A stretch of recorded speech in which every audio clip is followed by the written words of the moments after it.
Welcome back, mate. Now what we're going to do with our Mustang Ransom is show you the improvement that we've made with him over the last 10 days. Now Ransom has had 10 more rides since you last saw him on camera. So the last time he was on camera I think was his 3rd ride, and he's had 10 other rides since then. So today will be his 14th ride, okay?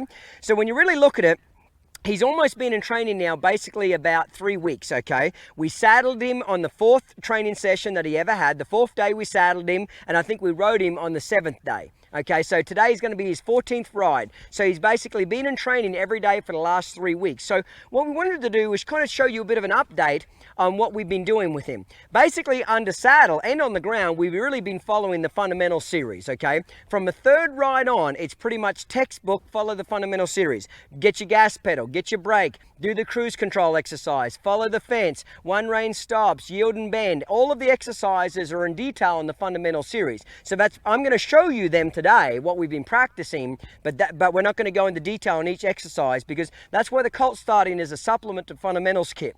Basically, the colt starting is a little bit separate up until really about the 3rd ride. From the 3rd ride on, it's pretty much fundamentals from that point forward. Now on the ground, we've also been following the fundamental series too, and I'm going to show you all of those exercises. So he's by no means completely trained yet. He'll still make some mistakes from time to time, and that's okay, but he's making a lot of improvement and getting better and better all the time. So first thing I want to show you, mate, is just our desensitization, okay? We've been doing the desensitizing with the lead rope, the stick and string, in between all of our groundwork exercises, okay? So I'm not going to spend a long time with it, but I want you to see just how quiet he is. Remember, you want respect without fear. I don't want him to fear me or my tools. So you should be able to pitch it all the way over his back, around his legs, okay? He's completely quiet with it. Now I'm going to change sides. So I'm going to lead his nose. There, I love that. See how he just stepped over nice and relaxed just then? Every time I change sides, I try to get them to step out of my road rather than me walk around them. So he's really good with the rope, the stick and string, okay? I'm going to show you the plastic bag, the paper sacks, all that kind of stuff we were doing with him to make sure he's quiet with it. Good boy. Okay, we'll come in here and do a little flexing with him. Oh, I love that. I love how light he's getting now. When I pick up on that, that's what I'm looking for. I love it when he's so soft that he starts coming around before I even take the slack out of the rope. Okay, like right here. If I pick up on this, see that there? That's how light I want my horse. See, he's even got so clever now that if he sees my hand coming, he's already flexing before I do it. This is what I call a nice problem to have, is that he's trying to get ahead of the pull. I always want, listen you overachiever, okay? I love it when I have to push my horse's head back. Come on, straighten up, be stiff. Listen, stop being soft.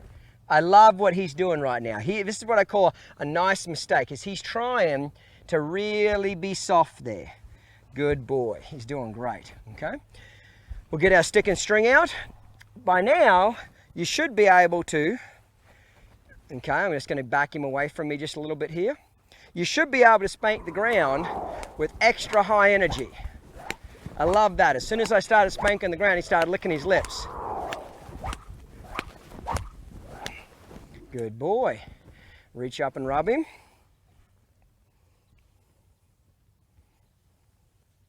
Do it on the side of him.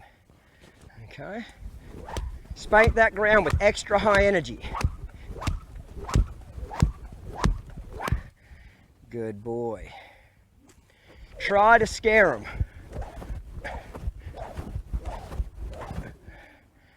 That's the boy.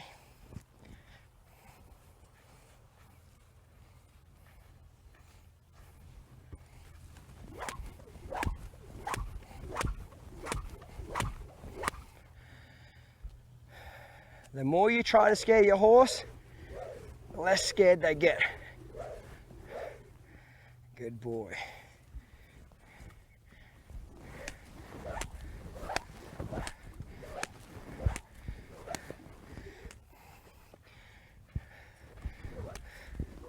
Making sure you can spank behind him.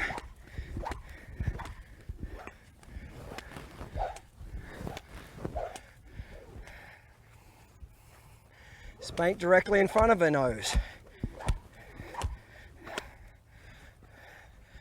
Horses notice all sort of little changes.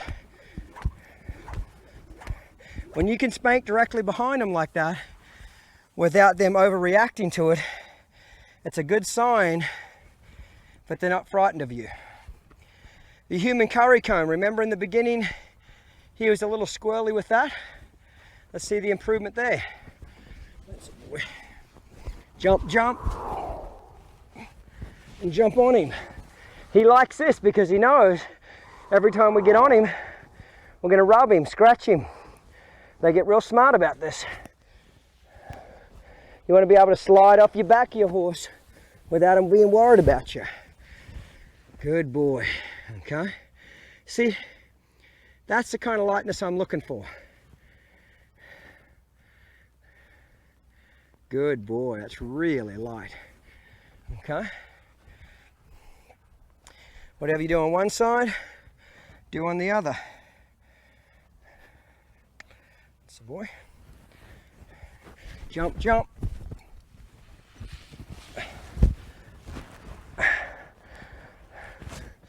This just gets him bomb proof. See, like he was so light there, I had a little bit of pressure on that lead rope and he just bent around and gave to it. Good boy. Much quieter. Make sure that they'll lower that head down when you touch them. I want to see that. They'll lower that head down anytime you ask them. That's a boy. And then leave it there. Touch him. Good boy. I love it when I go to halter them and they're in this position. Their head's tipped towards me. I'd like his head just a little bit lower. Down, about there. So this is a submissive position. That's the opposite of their head turned away from you, trying to escape. Saddling. By this stage of the game, your horse should be so quiet that you can literally throw the lead rope on the ground and just walk up and throw that saddle pad at him. Okay? Remember, this is why from the very beginning, we never snuck around our horse. When you sneak around them, they get jumpy. So every day when we saddled him, we threw this pad on 4 or 5 times on each side. Tried to scare him with it. Okay?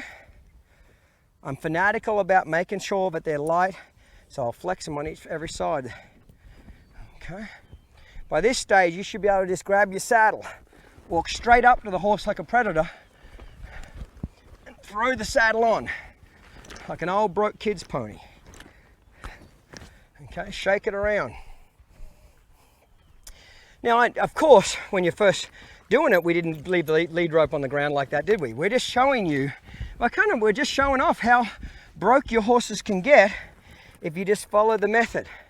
All these horses that move around in the cross ties and don't want to stand still when you're saddling them and all this kind of stuff, it comes from sneaking around these horses and the horses using the reactive side of their brains. Okay, that's it. Good boy. That's it. Now he's at a stage now where he's ready to be saddled next to the fence or tied up, but I tie him up at the fence with a tie ring. Okay? I'd always use a tie ring in case he did pull back or do something silly. He's not going to hurt himself. Okay? And then after he's good on the fence with a tie ring, then I could take him to the barn and tie him up inside the barn with a tie ring. And then after a few days of that, if he's doing good, put him in a saddling bay or the wash rack or more of a claustrophobic area. But you notice that we go from a big area like the arena to a little bit claustrophobic next to the fence, then a little bit claustrophobic into the barn, then a little bit more like the wash rack or the saddling bay, until eventually he can handle that. You don't want to take him from the arena and hook him up into the saddling bay straight off the bat. Okay, that's a boy. Excellent. Okay, that's what we're looking for. A quiet horse.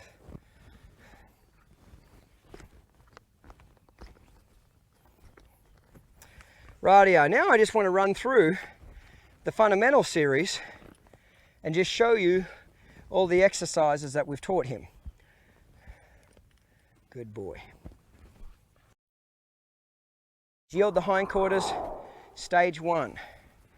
Okay, getting that horse to pivot on that forequarters and yield the hindquarters. 360 degrees. By now, we can just point at him with our finger. We don't have to really use the stick. Watch his left front foot. See how he's pivoting on his left front foot and the other 3 feet are going around it? That's what I'm looking for. And then eventually, you can start to put more slack in the rope and not use the lead rope. This is preparing him for liberty. Okay, that's the boy. And then rub him to a stop. Okay, yield the forequarters.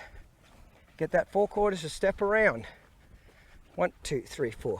So we're refining it now to where you don't really need the stick. You've got it, but you don't really need it. Yield his hindquarters, stage 1 on this way. Look at that inside front foot. Change your body language, lean forward. Now he's walking out of it just a little bit here, so I'll help him here and put a little bit more bend in him. That's a boy. Change your body language, rub him to a stop. Bring that front end through. Just do it with your hands now. Pivot on that hindquarters. Yield that fork. I love how he's stepping around. This is the foundation of that spin. I love that. When I rub him, he knows that's passive body language. Good boy. Any chance I get, I always ask him to lower that head down. Just get in a habit of it. Okay. Let's work on our backing up. First one was what? Tap the air. Okay. I love that. Remember in the beginning I was having to whack the rope a little bit to get him to back up? Look at the difference now. You notice he's not throwing his head up now? When I tap the air, he's moving those feet, isn't he? I'll back him around the corner. Okay. If I increase the pressure, see how he moves his feet a little quicker? Rub him to a stop. 1, 2. So same exercises. Okay, if he's a little crooked here, I'll straighten him up. Or what I'll start to do with him, if he goes a little crooked, back him the opposite way. I'm going to bring his front end to my left, make his hind end go to my right, and overcorrect it. That's the boy. Tap with rhythm. There, I love that. Good boy. Our next one was wiggle, wave, walk and whack, wasn't it? See, I love that. See how he's getting sensitive enough that if I just wiggle the rope a little bit, see how he moves those feet? In the beginning, we had to wiggle it a lot, didn't we? Wiggle, wave. Stay out of my personal space.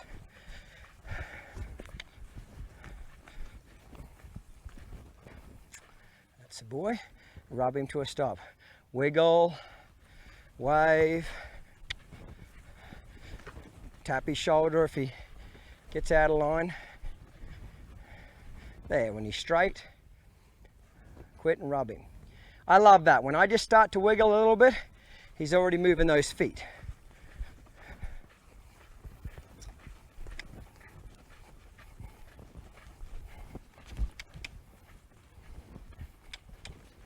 There. As soon as he hustled those feet, I quit. Let's do the marching. Poke that chest out. See how I'm starting to add a little distance between me and him now? That's what starts to happen. As you get them broker, you can add some distance between you and the horse. I love that. When I just passive body language, now watch. Active. See, as soon as I went like that, he pricked his ears up. Active. And then walk towards him. If he gets lazy, I can use that string on his chest to move his feet. Remember, when the head's up, the feet are stuck. So get those feet moving. There. Get those feet moving, and you'll be in good shape. Okay. Good boy. I want to be able to get your horse to back away from you from up close by you just marching your elbows a little bit, okay, and pushing that energy back. There we go. He's a little stuck there. I've just started that with him, okay? But he's got to figure out, as soon as I march, even if I don't move my feet, he needs to move his feet. Good boy. This is probably his weakest one out of the 4 methods. And most horses struggle with this one the most, because horses love to lean on steady pressure. So for this one here, I like that. Now when he gets a little crooked with his shoulder, I'm going to slap his shoulder and make him turn away,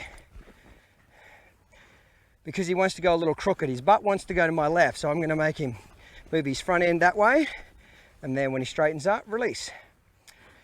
So now the other 3 methods are better than this one. So that was really nice. That time his feet were pretty light. So I'm going to focus more on backing with steady pressure. I don't yield his hindquarters much anymore before I do it, because he already understands the concept. But what I will do is slap his shoulder and turn him if he pushes into me with it. There we go. Good boy. The better you can get him backing up off that steady pressure on the ground, the better they're going to do under saddle. I want them light enough, but all it takes is just a little bit of lightness to get them to back. There, 1 finger. Good boy. So a little hole there that he needs to get better at. But overall, not too bad. If I want to get back over to my stick, instead of dragging him over there, drive him over there. Yield. The next one, mate, is yield the 4/4. By this stage, you shouldn't need the stick very much. You should just be able to use your fingers to get that horse to yield that 4/4. See how his left front foot is stepping over in front of his right front foot. Now watch what happens. This is active body language. Now watch when I rub him. There, this is passive. He immediately relaxes. Okay, so we use the stick in the beginning as an extension of our arm to get our point across, but as the horse gets better trained, you can refine it to where it's just 1 finger. That's all it takes. But see, this is active, and then you relax. This is passive. Very, very important that they read your body language. Okay. Radio. Lunging for respect, stage 1. Remember in the beginning when he was lunging, he was extremely stiff on that halter, wasn't he? And plus he wanted his head to the outside. I like the fact now he's creating some slack in that halter lead rope. Okay, and he's starting to tip his nose in. Now watch how I yield him. I'm going to refine it to where I just look at his hindquarters and he comes all the way in. Good boy. Now I'm going to back him out. March my elbows. Good boy. I'm going to point. There, I like that. A little bit of an energetic departure. I love the fact that he's not pulling on this halter. See this slack? This is what you're looking for. And that just comes with time when you get them, when you do a lot of flexing, you do a lot of yielding their hindquarters, they just get lighter and lighter every day. Now in the beginning, we yielded him and exaggerated, didn't we? We slide, stab, step, okay? Well now, at his stage, we can refine it. I love how he comes up to get rubbed like this. Now I'm gonna try to keep my feet still, back him away. Now I'm gonna point, okay? Now when I yield him this time, I'm just gonna look at that hindquarters and try and refine it more. This is how you start building on to getting ready to do that liberty. I'm gonna yield him over here, so watch. I'm gonna look, good boy, and he turned and came in. See, now I let him in my personal hula hoop space a lot because I know that at any point I could get him out of it. See this? When I make a suggestion, okay, he moves. Good boy. So I love it how I'm not having to use the stick to get him to move. When I'm not having to, occasionally I do for sure. He gets lazy every once in a while, every horse will. But as a general rule, he's taking my suggestion, yield, a lot better. Good boy. Back up. Oh, got a little confused there. Yield his hindquarters. Point. So that's what I call an honest mistake just then. He was just a little bit unsure which way he was supposed to go. I didn't get after him because it was an honest mistake. Okay, now lunging for respect stage 2, getting that shoulder to move. Step in front. Move those feet. Step. There we go. Step. Step. There we go. Move that front end.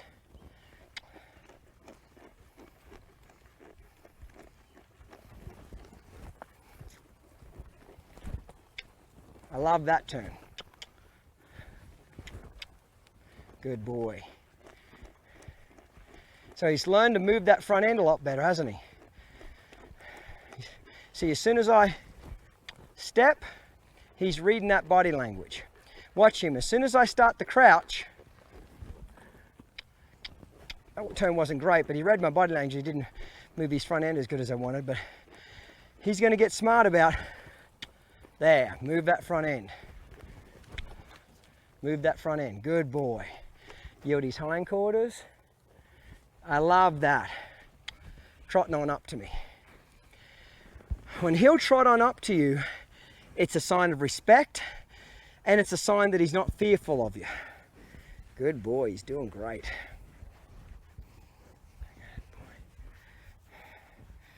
Rightio, mate. Next one is ascending exercise. Okay. All the way over here, I can practice the C pattern. This is pretty much ascending, but on the move. I'm trying to refine everything now with Ransom to where I pretend I don't have the halter or the stick. I'm going to look at his butt. There. And if he doesn't move it, then I might whack him with the stick. When you could just look at your horse's hindquarters and they give you two eyes, you know it's starting to work together for you, okay? That's the whole secret to validity, is being able to control your horse's feet by that look. See, like right there, he was a little lazy, so I'll step in there with the stick. When I look, he better give me two eyes. When I point, he better move. When I look, like right there, he was a little lazy, so I tuned on him just there. See, I'm getting a little stricter with him now because he knows right from wrong. When I look at it, there, that was better. Excellent. Okay. Do a little circle driving. Okay.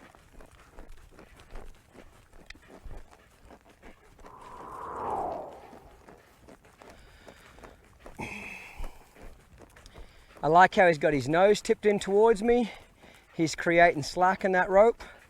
I'm going to yield now, turn, look, point, and go the other way. I love that bend. The more bend they have in them, the softer they are on the saddle. I'm going to yield, turn, yield, point. In the beginning he was a little sticky there, wasn't he? When I would point, he'd want to fight against that and kind of lean on that halter, which they all do in the beginning.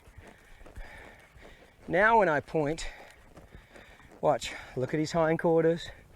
There, he follows that feel. Good boy. Yield.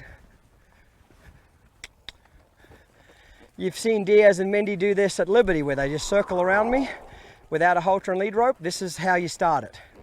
I'm showing you right now how the beginning stage is. See the slack in the rope? That's how you teach them.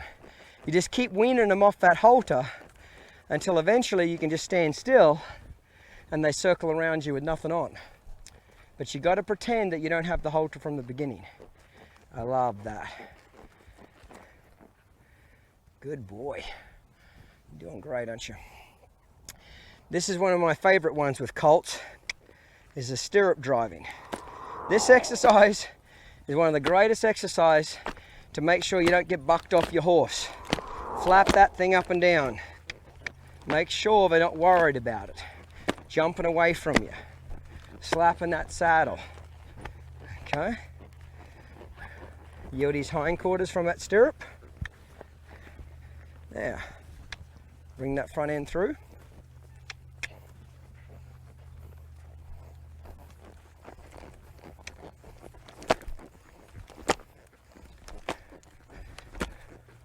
Pull on that back cinch. Whack that saddle.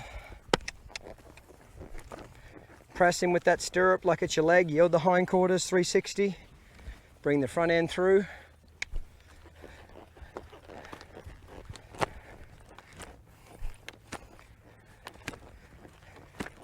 Yield that hindquarters 360 degrees just off that feel of that stirrup.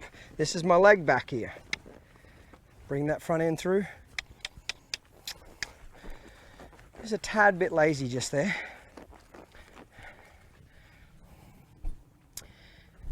Okay. Here's another good one. Leading behind. Okay. Make sure when you run, they run. When you walk, they walk.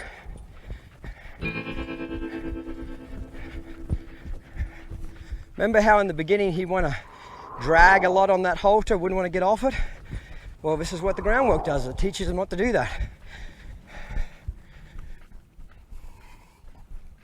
He started to connect the halter to his feet. In the beginning, when he'd first feel that halter, he'd want to brace up and lean on it.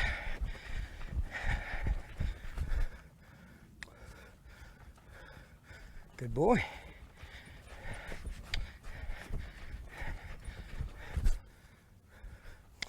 Back up. Good boy. See how he's a little heavy here. So I'm going to turn around and get those feet moving. Yield. Whenever they're lazy, don't drag them, drive them. If you need to whack his butt, get those feet moving. And now that his feet are moving, head off. I want him to be just as aware of my hula hoop when I'm in front of him. Well, he's in front of me or he's behind me.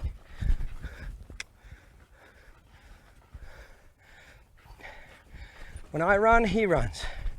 When I stop, he stops. When I back up, he backs up. That's what a respectful horse should do.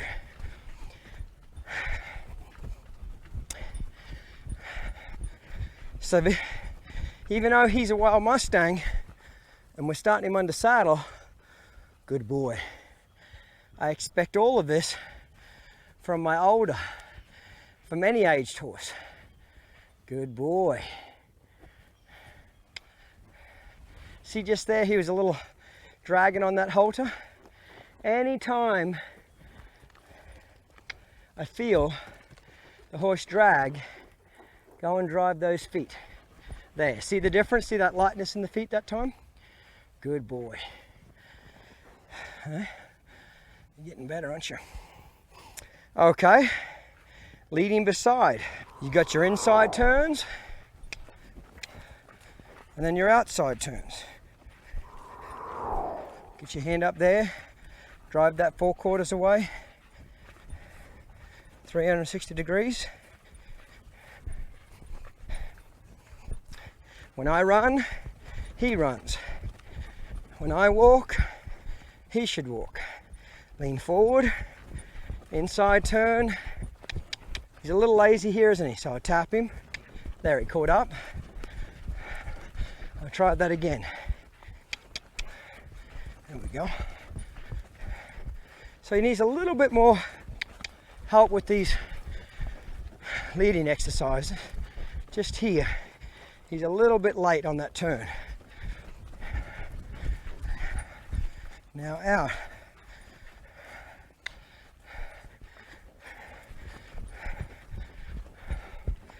He should be like my shadow.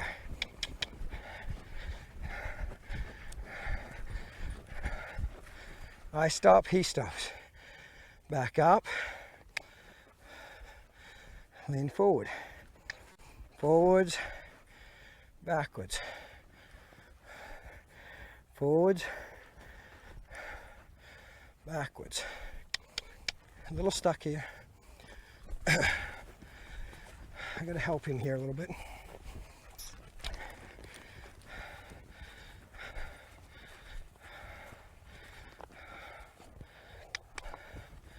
There we go. Try that again. So that's what I'm saying, you know, he's not perfect yet, but he's getting better. I keep driving his front end away because he wants to bring it towards me a little bit too much. There, that's better.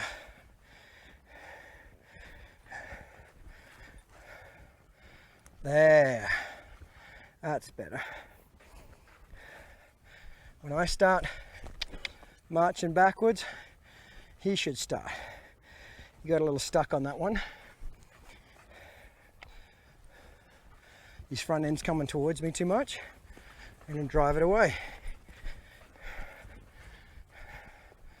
Stop. There. Do a little roll back. Walk him out of it. Back him up. Turn.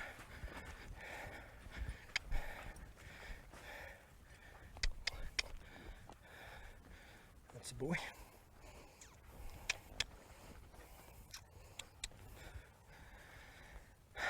Good boy. So not perfect, but better. Come a long way in the last 10 days, haven't you? Especially the last 2.5, 3 weeks. You went from being kind of wild and crazy, pretty quiet. So there was some extra desensitizing things, wasn't there? Plastic bag, the sack. Okay. I'm going to let him have a little rest and then desensitize him with the bag, and then we'll do turn and go. Okay. Making sure he's good with this.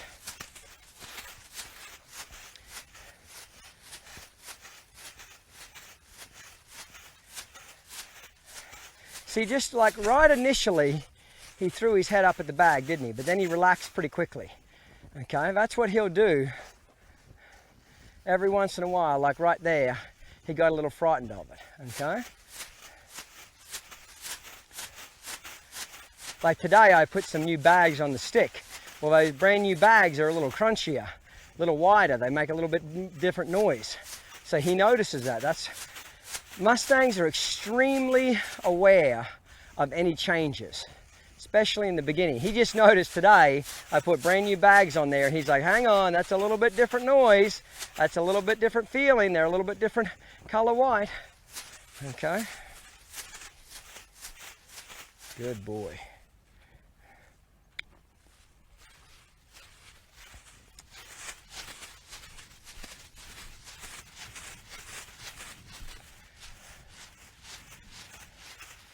That's it, rub him.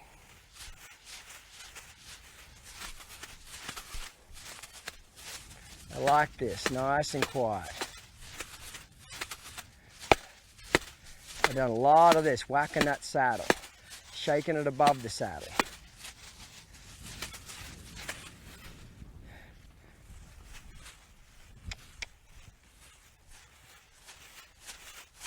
So because he was a little bit funny about his head when I first did it, I'm going to spend just a little bit more time here. Now he's back to his normal self again. Getting that little bit of jump out of him every once in a while, that's just practice. That's just more miles, just more rides, more groundwork. That's just consistency is what gets rid of all that stuff. Love that, shaking it above that saddle. Okay. Consistency and miles is what gets those horses really, really broke. Okay.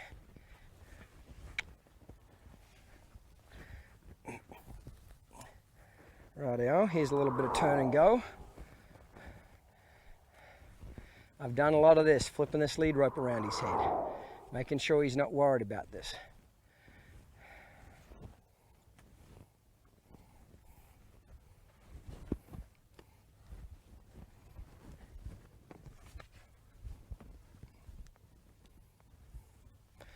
Flapping it on his side, seesaw it behind his butt.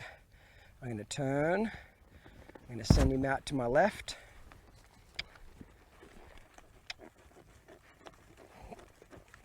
Yield, bring him in. That's a boy. He had pretty good energy when he did that.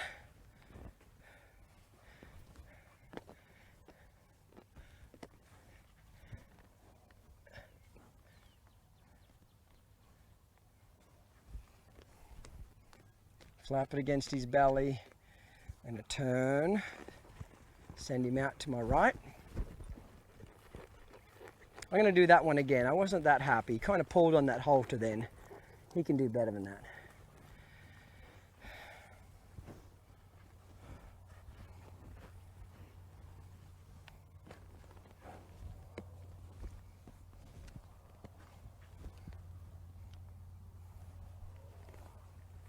Turn. That's better. That time he didn't pull on the halter. Yield. I love that. Paper sack was another one, wasn't it? Getting him used to that being flapping all over him.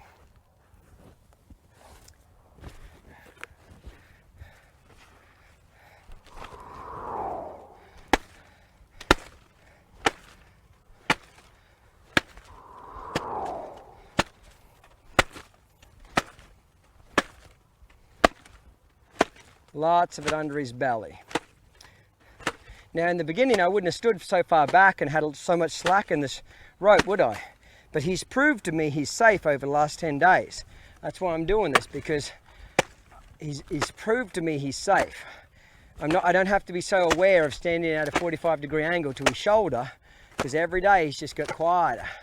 But I had to make him prove that to me.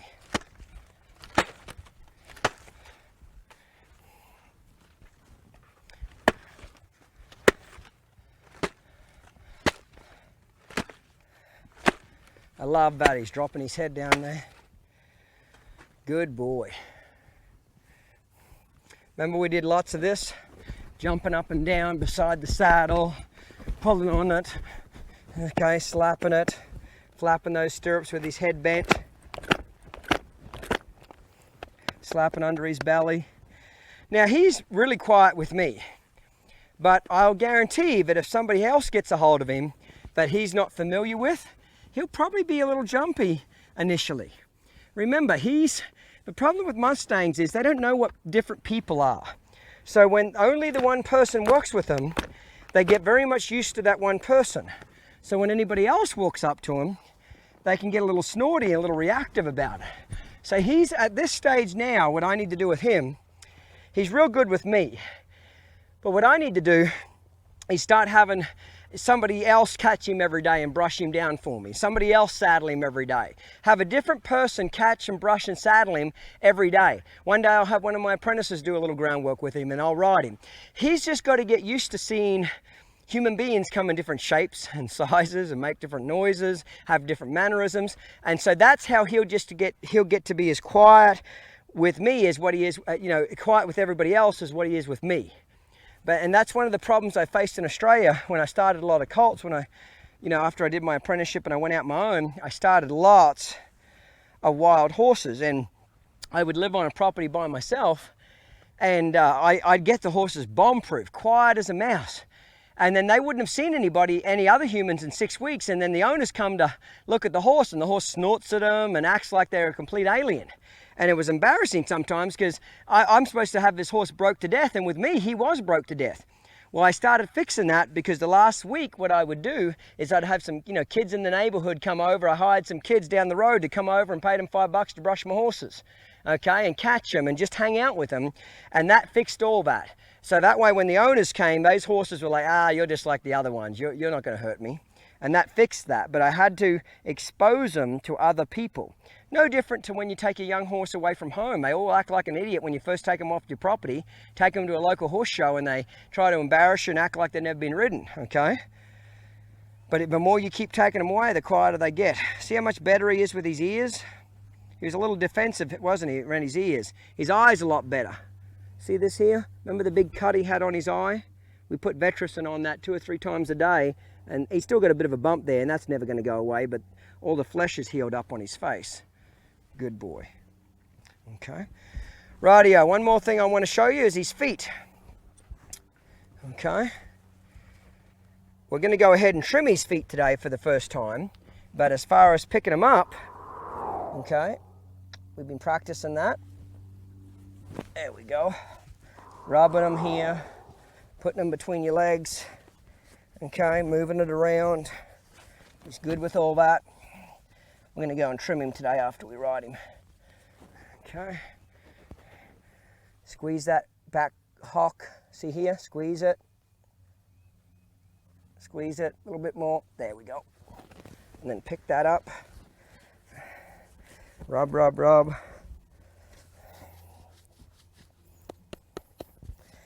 Okay.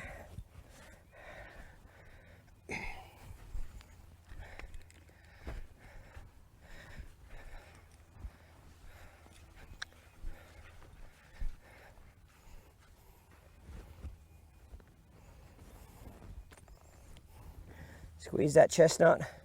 I love that, how he picks it up for me. Good boy.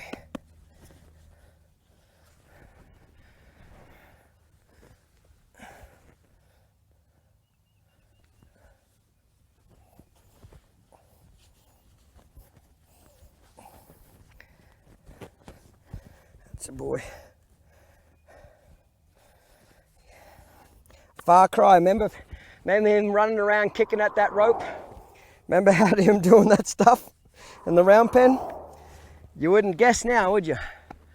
Good boy, you come a long way, haven't you? Righto, mate, that's as good as I can get it in the last 10 days. He's come a long way. He's not perfect, but he's certainly a lot better. Let me get on him and ride him, and we'll show you what improvement we've made under saddle. Okay, mate, let's get on him now. He's using the thinking side of his brain, he's calm, he's relaxed. You know, just to give you a bit of a heads up, the training sessions over the last 10 days have been about an hour and a half in length, the actual training session. Now, I might have him out for a couple of hours by the time I catch him and saddle him and groom him and any of that type of stuff. But as a general rule, about an hour and a half. Usually I tell people about half an hour to 45 minutes of groundwork and anywhere from, 45 minutes to an hour of riding. But in the beginning, of course, you usually do a lot more groundwork and less riding, and then as they get better broke, you end up doing more riding and a little less groundwork. Okay, so that just kind of gives you a bit of an idea. Usually, and when I'm working through the groundwork, I work on, say, 4 exercises every day. And when I get each one of those exercises to like a B+, then I introduce a new exercise. And when the next one gets to a B+, I replace that with another one. So I don't work on everything that I just showed you right then. I don't work on all of those exercises every day. I started at the beginning and work my way through the exercises, just like in the fundamental series, okay?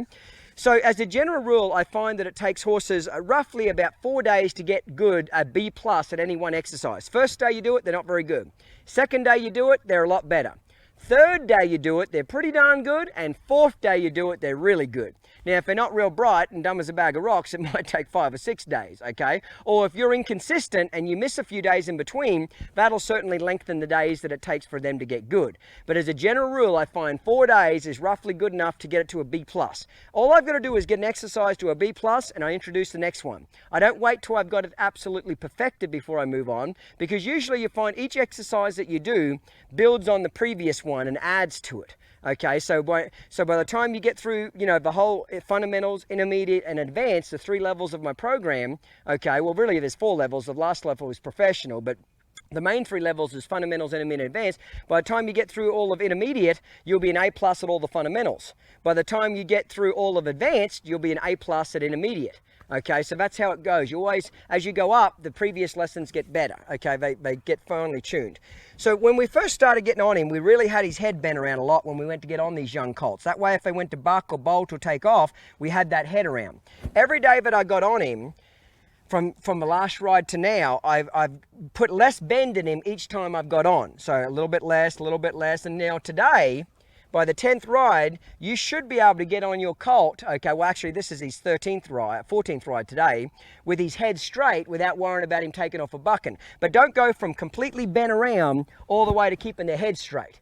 Okay, because if I did want to take off and buck, you wouldn't be able to get their head around quick enough. So I gradually kind of weaned him off that bend, okay? But now I feel comfortable enough with him that we could do that to him without a problem. Okay, but he had to prove to me he was safe enough that I could get on him with his head straight, but I gradually took the bend away from him and let him get straighter. So things that you should notice immediately when I get on him, you notice how much lighter he is, okay? He was getting stuck there, wasn't he? Going from, I think it was right side back to his left side, he would get stuck. What do I mean by stuck? He was unsure how to flex in either direction from me in the saddle. Okay, but you'll notice now he very rarely gets hung up. Every once in a while he may a little bit, but very rarely. I love that. It's just taken 2 fingers to get him to bend. Now he's ready to be introduced to the snaffle bit now at any time. Okay, he could have had the snaffle bit in the last 2 or 3 days, really, it'd be fine. Okay, I'm going to introduce him to the snaffle bit after we give him his first ride outside. I want to show you his first ride outside the arena, and then after that I'm going to put a snaffle bit on him and show you what to do there. There we go. Oh, I love that. Good boy. Rub him there. It never hurts to rub on him. Okay? Can't do too much of this rubbing. That's really good. So after this many rides, you shouldn't have to be yanking their head around. They should be, if you've done enough flexing, they should be pretty light here. So the first thing, mate, is getting that gas pedal, wasn't it? So I'm going to squeeze and let him go wherever he wants to go, okay? Now I like to do a little bit of flapping with my legs on him, make sure he's nice and relaxed there as well, okay? So you'll see me do that every once in a while. Now when I go to stop and do a 1 rein stop, you're going to see me sit and relax. And you're going to find that he's going to listen to my seat, not all the time, but probably most of the time, because I've done a lot of these 1 rein stops. Squeeze, that's it. I want my horse light enough that when I gently squeeze, they go. I'm going to sit down and relax. There. Take my legs off and soften him again. So we're going to move through this pretty quickly. Now have a trot, squeeze. Again, let the horse go wherever they want to go. I'm not going to steer him at this particular exercise. I'm going to sit and relax. Oh, I love that. Now see how he anticipated flexing to the left, so I'll flex him to the right. Now see how he wanted to walk off just then before I asked him? I'm going to make him flex a few more times. Don't let them tell you when they're going to walk off. Okay, squeeze. There. Most of the time I don't have to cluck or spank to get him to go. Now I'm going to sit down and relax, take my legs off. Good boy. I like that, how he listened to my seat. Okay. Squeeze.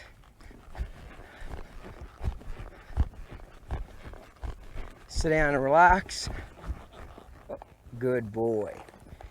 So see, how you teach them that is what? Sit before you pull. Remember I made a big deal before, even from the 3rd ride onwards. Anytime before when you do a downward transition, you always sit and relax. And then when you do that, if you do enough repetition, they'll eventually learn to listen to your seat. Try it at the canter. Squeeze. Okay. Lope him off. Now I'm going to sit down and relax. Good boy. Excellent. And again, you might say, well, how did you teach him that from the 3rd ride to now? I just did it a lot. 10, 15 minutes a day at each gate, okay? You got to do it over and over and over again. Notice that time I just squeezed him and he went from a standstill straight into that lope, okay? Now I'm not steering him at this point. I will in a second, but not right now I'm not, okay? Now I'm going to sit down and relax. He's not listening here, is he? So I'm going to go ahead and flex him. Notice his ears were pricked up and he was thinking about something down in the corner. Squeeze. Try him again. Now that was better. So I would say I would rate his gas pedal and brake probably an A right now. Look, watch. When I squeeze, he goes. I didn't have to cluck or kick or spank. Sit down and relax. He listens to my seat. So he's an A. Sometimes he's an A+. Okay? When I want to walk, just gently squeeze. Trot, squeeze a little bit more. Canter, squeeze a little bit more. Canter faster, squeeze even more. Squeeze even more. Good boy. Now sit down and relax. Sit deep. Deep. Good boy. So that's the kind of gas pedal I'm looking for before you take your horse outside. Everything that I'm showing you here, I would like you to get this good on your colts or better before you take them outside for the first time. Okay? If I squeeze him more, he'll go faster. That's that gas pedal. Now when I sit down and relax, there, he rated back pretty good. Forgot me right at the end, but that's all right, he was going a little faster. So the biggest thing I want to get across to you guys is that when I squeeze, something happens. He picks up that life. Remember how I was having to spank on him all the time and whip his butt and cluck and all that kind of stuff? I don't need to do that anymore because he's respecting my legs. He's respecting my seat. When I just gently squeeze, he'll go trot. If I squeeze again, he'll canter. If I squeeze again, he'll go faster. That's what we're looking for, is that gas pedal that's respectful of your legs. But at the same time, I don't want it so that he is overreactive to my legs. Okay, for example, I want to be able to flap those legs on him. See the difference? I can flap those legs on him and he don't jump away from them. Okay, but if I squeeze him, he knows the difference. When a squeeze means go forward. Flapping and acting drunk just means hang out, chill out. Good boy. Excellent. Our next one was the cruising lesson, wasn't it? The trot and canter. We'll just skip the trot because he's pretty good there. But do the canter. He should be able to lope around, okay, without breaking to a trot. It's his responsibility. So if I don't say go slow, he shouldn't go slow. So I'm just going to sit here and not do anything. He can, now remember in the cruising lesson, he can go wherever he wants. Okay? He can change directions, but he can't change gaits. So he's responsible for keeping his own momentum. Okay? I don't correct him unless he makes a mistake. I'm just sitting here. Good boy.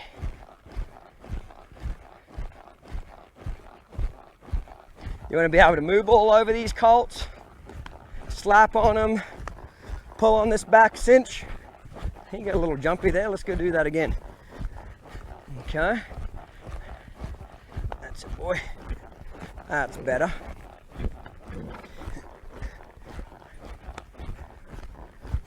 See how I checked on that back cinch? He got a little feely over there, so I'm going to go back and do it a few times. There we go. So he hasn't broke gait once, has he? Okay, that's because he knows, but I'm going to squeeze, cluck and spank his butt if he does. He's got enough respect that when I say maintain that gait, he maintains that gait. So literally in his mind, if I had a heart attack right now and flopped over the front of him, somebody should find him and me loping around the arena 3 weeks later. Okay, I'd be pretty stiff and parts of me wouldn't be there, but he still should be loping. So you can see he's carrying his own momentum right now. He can go anywhere he wants, but I'm not having to keep driving him.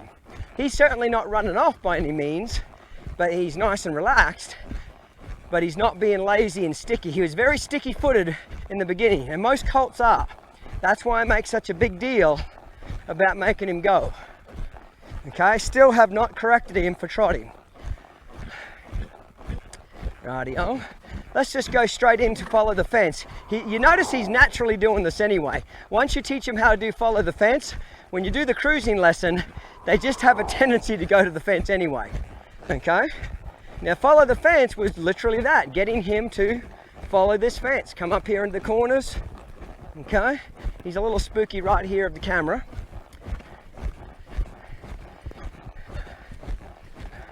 Steer him over here and then release it. He's got to stay within 4 or 5 feet of this fence. This teaches your horse how to go in a straight line. Okay? It's kind of like your fake dirt road. I don't touch the reins until he come off the fence. Okay? So right up here, he's a little scared because the cameras are right up here. So I'm going to take him a little deeper into the cameras are right here and stuff. So he's a little frightened of that.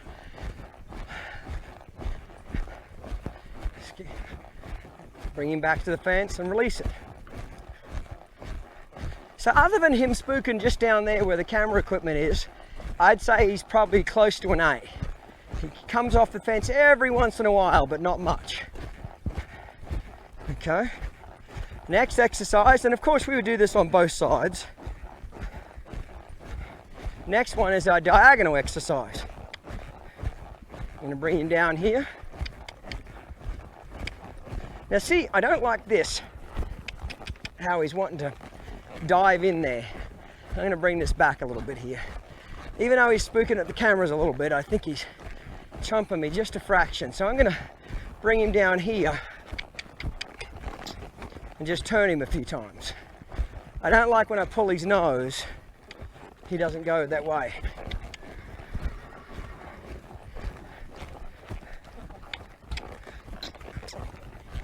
That's a boy. Like I said, he's not perfect yet, so if I find something I need it there, that's better. And what I can do is rest him a little bit here too. Anytime they're frightened of being in the corners, go and rest them in those corners.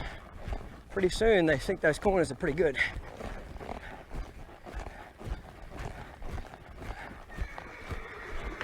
There, that was better, wasn't it?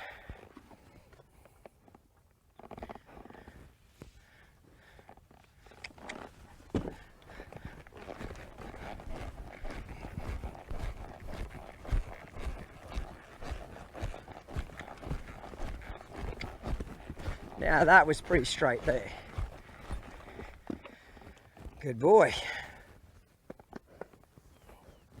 Okay, now I'm going to go to our diagonal exercise, which is just that.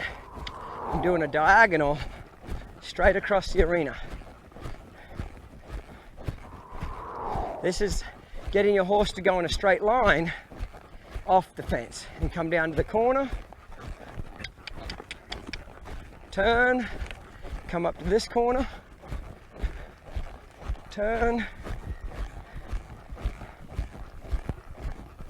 You always want to look where you want to go. This is very important to get your colt to do a straight line. There we go. Because if you can't steer him in the arena, you're going to have a tough time steering him outside. Now that was better. See that time? Now I'm using my left leg a little bit right there. He felt like he was leaning out to the left, so I kicked him with that left leg.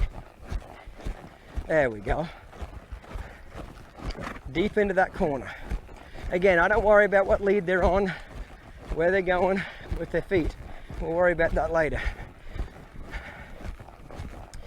I'm after a gas pedal, brake, steering wheel is what I'm working on now.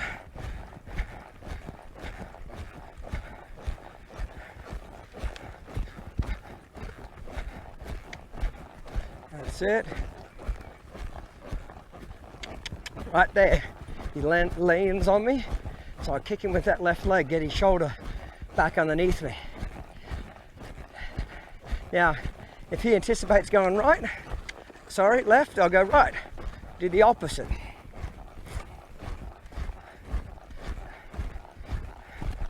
As soon as they start getting ahead of me, where they start calling the shots, I change change the deal.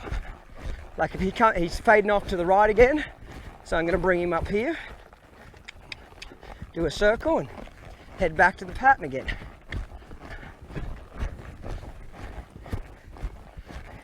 So he's got a little bit of a lean that way. When he comes down here, good boy. That time he went straight into the corner. He didn't guess which way he was going to go because he knew I'd just correct him.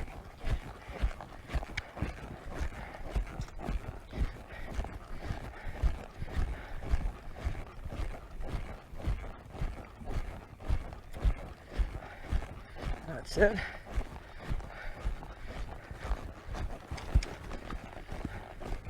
Let's see what he does here. He's fading off to my right a little bit. Let me do a little loop. Head back. He lent just a little bit right there. But not too bad. You can see he's a lot better with this, but he still needs a little bit of help with this. So we'll move on to the next exercise. Lots of resting them in the corner. That's what gets them to do those straight lines. So you see I do a lot of loping on these colts. I'll start out at the trot, and I'll do a lot more at the trot if they're kind of hot or nervous, but if they're a little bit of a lazier colt, I really get those feet moving at the canter. Get them moving forward. Everybody wants to know how to get your horses to lope slow. The only way I know how to do it is to put steady miles on them. So let's check out his hindquarter yield. Flex, press with my leg.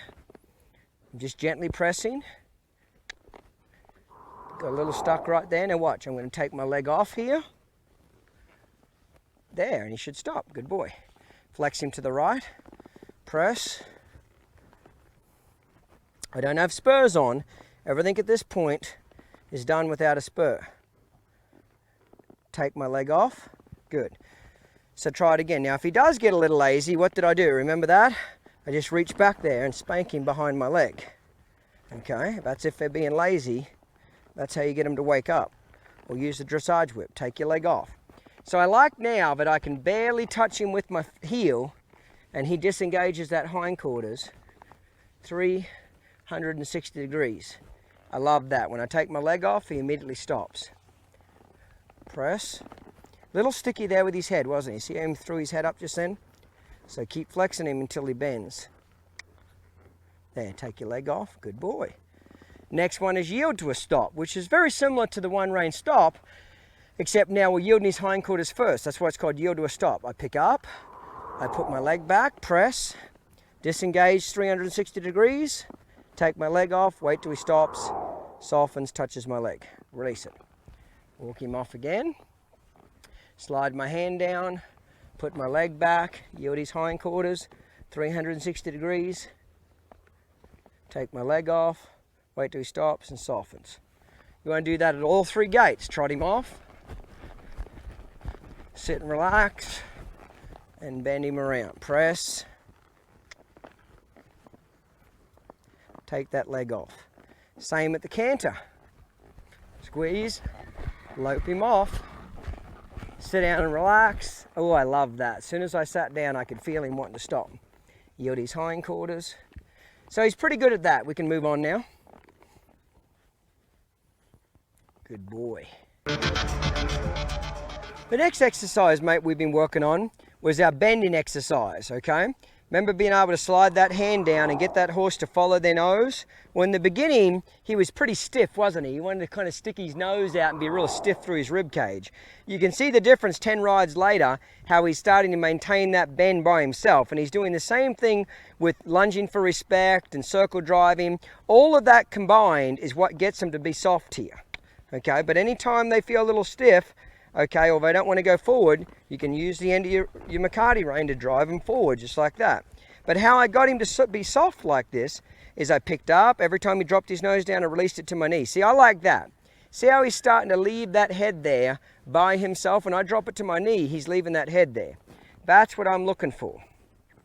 Okay, I want to be able to pick it up, and when I release it to my knee, he doesn't snap it back. When your horse can leave their head there on a loose rein by themselves, it's telling you that they really want to be soft. A lot of horses are soft as long as you hold on to their head, but as soon as you let it go, they'll snap it back. And also going faster, squeeze, lope him off, sit and relax. There, I love that. Bend him around. So you pull to your hip, you release to your knee. Okay. Lope off, squeeze. I love that. When I just squeeze, he picks that energy up. I'm going to sit and relax. Good boy. So this is kind of a little bit more of my steering wheel, isn't it? I'm going to need this when I take him outside for the first time. He's going to be a little bit drunk. He's not going to know where to go. So I need to make sure that I can turn him and steer him. If he leans out with his shoulder, spank him on that outside neck and shoulder. If he won't go forward, you can spank behind your legs like that. See, I don't have to spank him very much because he's relatively sensitive to that. Okay, so he doesn't need any of that right now. There we go. But I'll do lots of these transitions. Okay, make him go faster, sit down and relax, and go slower. When your horse will listen to your seat the way that Ransom is, it makes a big difference on how they give to the bit. You don't have to pick up anywhere near as much. Watch this. As I ride along right now, I'm going to sit and relax.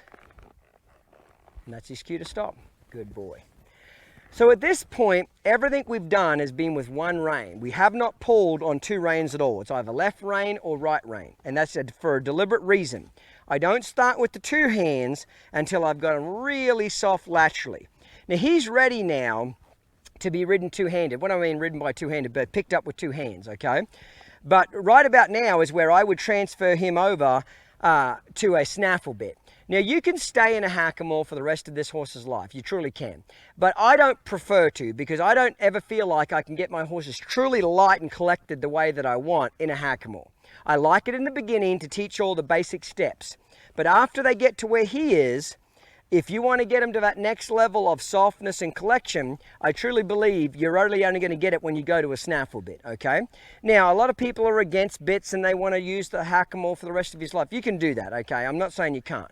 But you're going to struggle with a lot of the higher end exercises about getting that horse to vertically collect, especially going faster at the canter and gallop and get them to slide to a stop. It's just difficult to get them to have enough feel on their nose to do that, okay?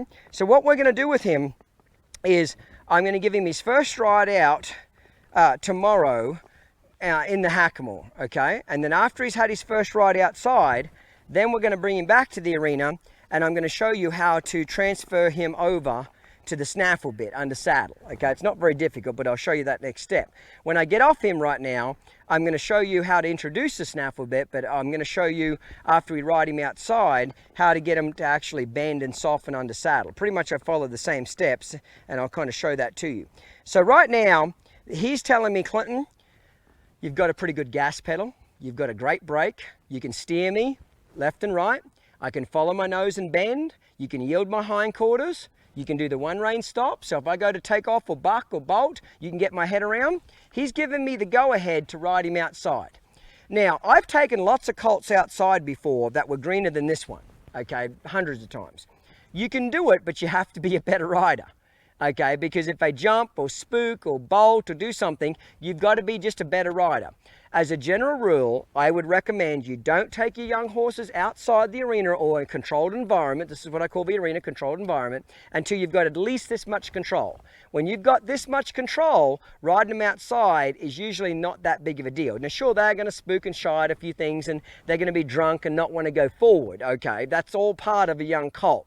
That's why you've got to be a good enough rider when you start colts, that if your horse stops and turns quickly and you don't have any balance and you grip him and flop over the front of him, it's not going to work, okay? So right now, I wouldn't expect him to be doing any more than what he's already doing. For 14 rides, he's doing great. I could have introduced him to the snaffle and taken him outside maybe a day or two ago, would have been easy enough to do, but we'll do it tomorrow, okay? Good boy. Very, very happy with him, okay? Even just getting off him here. See, he's just in such a habit now. When I go to get off, he can feel me. When I lean forward, see how he just bends his head around now? Now he needs to start getting to where I can get off him with his head straighter like that. Good boy. Excellent, okay? As he gets better, his head can get straighter as I get on and get off. But that's a good foundation for him there, okay? And, the diagonal exercise and follow the fence and And some of those exercises we didn't go in detail in this particular series, because the reason is, guys, it would have been redundant. We've already gone into lots and lots of detail on all these exercises in the fundamental series. They go for 28 hours. Those DVDs go for 28 hours, okay? So we did that as the main foundation of the Down Under Horsemanship method. The colt starting is a supplement to that. So basically, after about the third ride, I pretty much just followed word for word the fundamental series, okay, followed along with it. It's just in the beginning where some of the colt starting stuff is a little bit different initially, okay? You know, how to saddle them, how to catch them, how to pick up their feet, how to get ready for that first ride. So the initial part is different.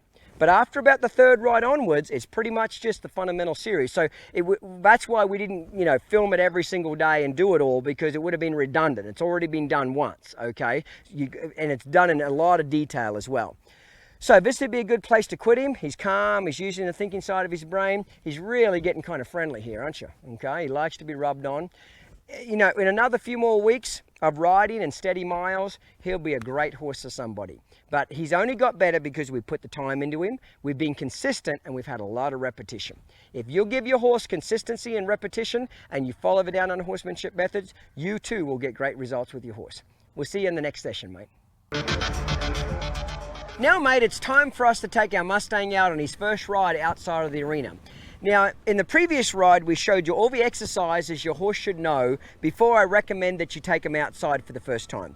Now, again, I've taken horses outside on their third or fourth ride. In Australia, I just went from a 50-foot round pen to a dirt road, okay? So I'm not saying you can't take them out earlier, but remember something. The more control you have in the arena, okay, and the better you can move his feet forwards, backwards, left and right, and he's respectful and using the thinking side of his brain, the less problems you're going to have, or potential problems you're going to have, taking him outside for the first time, okay? Now, what I like to do when I take them outside for the first time is give them a path to follow, a place to go, put some steady miles under their feet.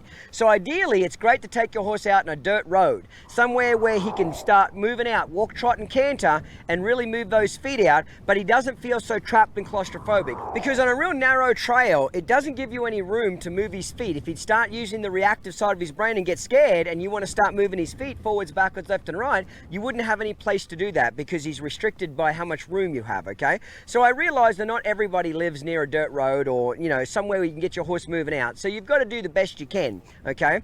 Preferably, I like to go out by myself with a young horse, but if you don't feel confident to go out by yourself, take somebody else with you, but make sure they're riding an old, quiet horse, something that's safe and dependable, because I'll have that other horse trot and canter down the road, and I'll just kind of have my horse follow him, okay?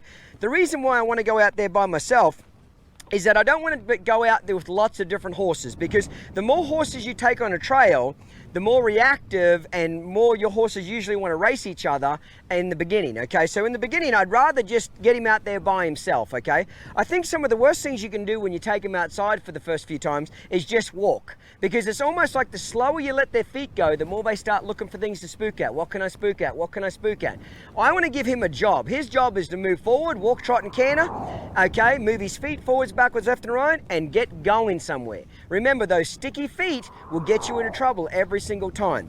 Now, just before you take your horse outside, you know, that day, you know you're going to ride him outside, do a more vigorous groundwork exercises, okay? Make sure he's a little tired, he's sweaty. You know, you prepared him really well. So make sure he's a little extra tired the first time you take him outside, okay? Now, if it's going to be a cold, rainy or windy day, remember, that's an ideal recipe to get yourself bucked off your horse, okay? Horses on cold, rainy, windy days are often more hypersensitive. They want to buck more, they want to run, they want to spook, they're more reactive. Now, today's a little bit windy here in Texas, okay, but the sun's shining, and other than that, it's a pretty good day. But just remember, cold, rainy, windy days, do a better job of preparation, you know. Gordon McKinley always used to tell me, he'd say, Clinton, the more times you pick yourself up out of the dirt, the better your groundwork gets. Which means every time I got bucked off a colt, it's because I did a poor job of preparation. The better job you do in preparation, the more success you're going to have on your horse, okay? So you notice that the whole time I've been here talking to you guys, I've been almost flexing him the entire time, okay?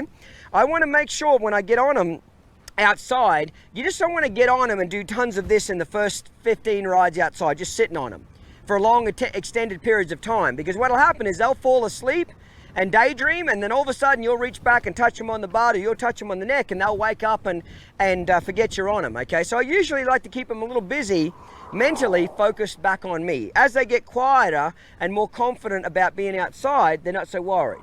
Now there's another truck coming down the road here, so I'm going to make sure he sees it, okay, and bend it. Well, that one's going into my place, okay? So he may not have a problem with traffic at all, but for sure I want him to prove that to me. Like, for example, if there's a car coming down the road towards me from this direction, I don't want to have his butt facing that car, because now it's going to come up behind him and spook him. I always want to have my horse to where he can see that traffic coming, and then as it comes, then I can bend his head around and get him in this power position. If he would go to move, the worst thing that's going to happen is he might disengage his hindquarters. Okay, in fact, there's a car coming this other direction, so watch. I'm going to make sure he can see it. Okay. And as it gets closer, I'm going to bend him around. I always grab a hold of the horn in case he'd jump or really react badly. I'm in this power position.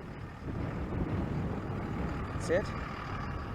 There we go. So far, he's kind of ignoring the traffic, which is good, but I want him to prove to me he's good with traffic. Once he can do it good at the standstill, then I'll get him moving. Now, before I just ask him to move off, I'm going to disengage his hindquarters a few times, just to make sure that he'll yield that hindquarters. I'm just barely touching him with my heel. Take my leg off. There we go. See, animals, you know, cattle, horses, you ever notice that they'll follow a path to a watering hole? Or cattle will follow a trail, horses will follow a trail towards where they're going to eat or drink, okay? Horses have a tendency to follow paths or trails. So that's why I like to get them out on a dirt road, because I usually find they have a better tendency to just follow their nose, because they'll follow the road. Now initially, they might bounce off the sides a little bit and act like they've been drinking. Okay, because when you first take them outside, they're usually a little more reluctant to go forward because it's all new. You know, they're looking at things and shine a little bit, that kind of stuff. So they're going to wander all over the road, back and forth. Okay, he's a little lazy here, so I'm going to slap him here. That's better. Now take my leg off. But as he gets his feet unstuck, you'll start noticing he'll go straighter, where he won't weave back and forth quite so much. Next thing I want to do is just kind of bend him around here.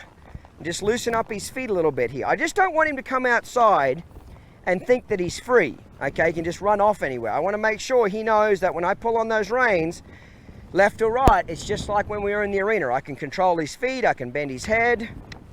Okay. That's a boy. I'm going to go the other way.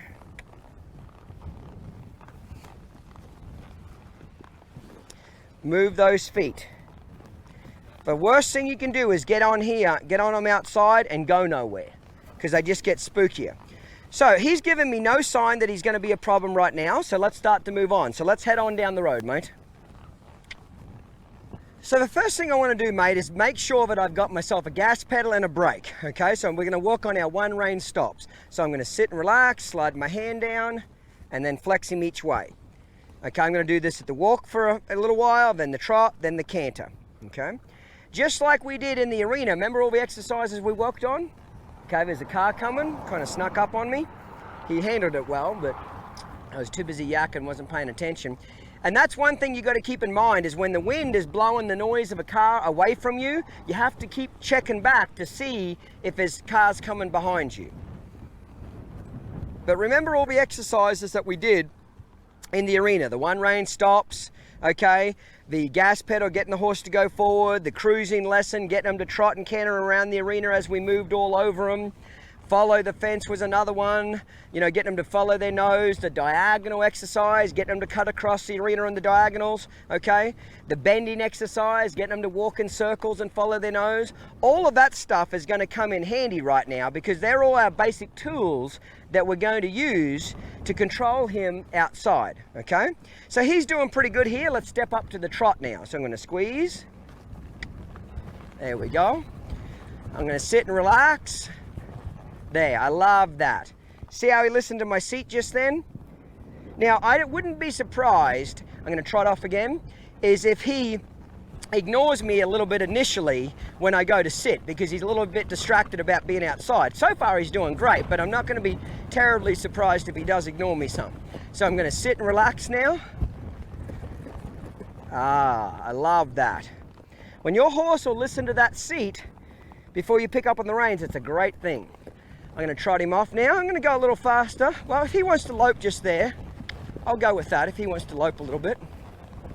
Now I'm going to sit and relax, take my legs off. Good boy. Excellent. He's doing great. Rightio, let's get him loping out down here. Squeeze. That's it. I'm going to sit and relax again. Take my weight off. There. So now that I feel like I can get him to stop and go a little bit here, we did it the walk, trot and canter. I might do it one more time at the lope. Lope him off. Sit down and relax. There. Now he's really listening to my seat well, which is really good, but when you first take them outside, expect that they probably won't as much as they do in the arena, okay? Now it's pretty much just getting him to move out and follow his nose here, okay? Squeeze. There we go. Now don't be frightened to keep one hand on the horn when you first take them outside. In case they jump or spook or jump out from underneath you, that can happen pretty quick. Okay? Now you'll notice that I'm always going to be kind of looking behind me for that traffic coming up behind me, especially when I can't hear when the wind's blowing the noise away from me.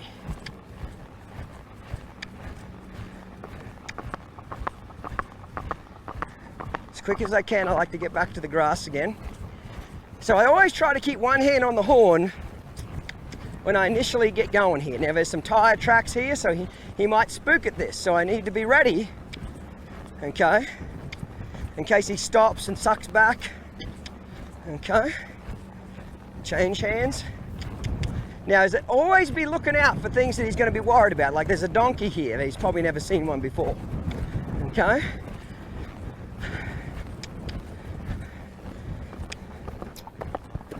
move out, got to get him to move forward.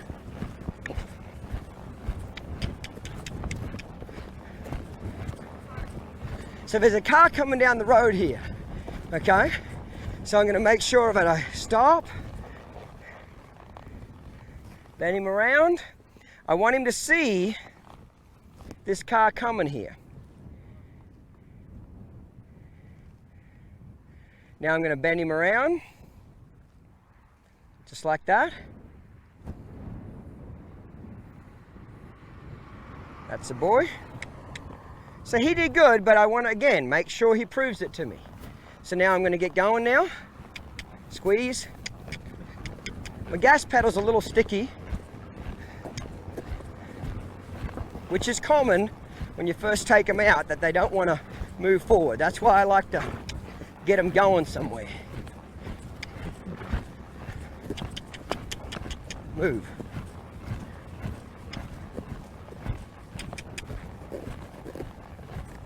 No shame in hanging onto the horn. I'd rather you hang onto the horn and stay on than not hang onto the horn and have one jump out from underneath you. Always be aware of what's coming up.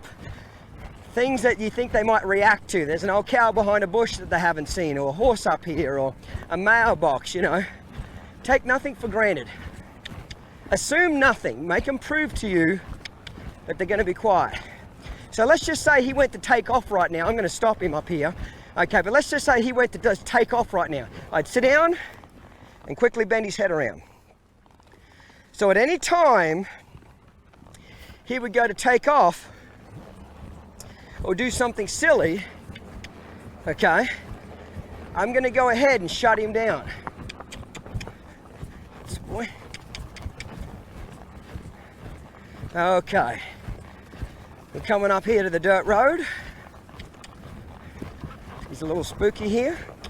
That's it. Move forward. That's the boy. Rightio. So this is where we get to put some miles on him. That's it. I like him kind of moving out here.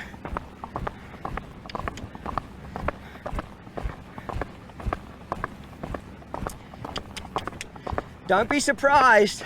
That's why I hang on to this horn, that all of a sudden they don't just stop, okay, and turn the other way. Where if you're just loping around like this and your arms up in the air, you might go over the front of their ears. So don't be frightened to keep that hand on that horn initially, okay? So far he's doing pretty good. He's just kind of following the dirt road here. And even if they go maybe a little faster than what I want, okay, that's okay too, because as long as they're going straight, it's not too bad, it's not too difficult to sit on them. Now there's some dogs coming out here right now. He's never seen them before. Get back, you little yapping bastards. I don't have to worry about that one chasing me. He's going to run about 50 feet and have a heart attack. Okay, I'm coming up to another driveway. I always have the hand that's closest to what I think they'll spook at on that rein. So if I think he's going to spook over something over here, I'm going to have my right hand on that rein. Move forward.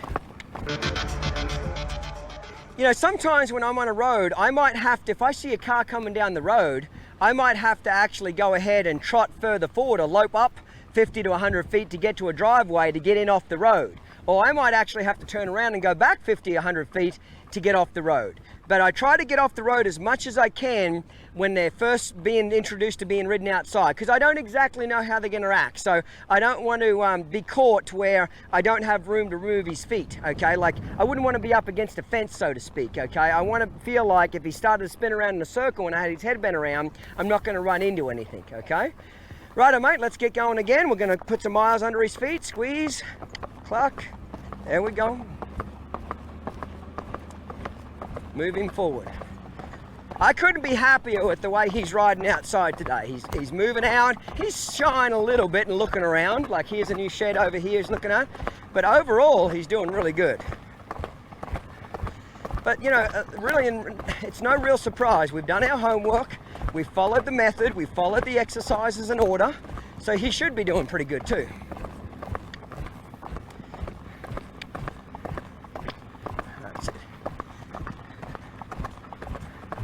Now once they kind of get a little bit of the air knocked out of them, then if you don't want to hang on to the horn, that's okay. But hang on to it initially when they're a little bit fresh or you don't know how they're going to react. No shame in that. That's it, boy. So the last thing I want to do right now is walk. I want to get him going out somewhere, moving forward. Okay, I can, just like in the cruising exercise, remember in the arena, how we got to moving all over him? I'll do the exact same thing outside. You know, it's funny, when I would start a lot of colts in Australia, I'd put them on that dirt road, and some of these thoroughbreds I used to have to break in would go pretty fast, okay? They'd gallop down that road pretty fast. Anyway, I just sit on them and I just kind of keep them straight. It's not hard to stay on a horse that's moving fast as long as it's going straight. But when they're weaving back and forth and doing all this business, then it's a little harder. Well, anyway, first couple of days, I just let them gallop down that road. And I'd let them run till they ran out of air. So they might go down there 3 or 4 miles and then get tired. And then I'd stop them, flex them, and then trot them home. And every 50 feet on the way home, I do a 1 rein stop and flex them each way. Okay? But you do that for 2 or 3 days. It was amazing. By the end of the week, when you put them on that dirt road and you said, come on, let's go down there, they would lope down like old kids' ponies. Da-dump. Da-dump. Like, see how slow he's relaxing now? They'd lope like this because they realized there was no good racing down there because I had 100 miles of road ahead of me and not one ever went to the end, okay? That's it, boy. I love the way he's loping here. Da-dump. Nice and relaxed. So I see some houses coming up here on the right. So I'm going to tip it, I'm going to hold the rein closest to whatever I think he's going to spook at. A lot of times I'll spook at trash cans and rubbish tins and all that kind of stuff. Keep their head tipped towards it.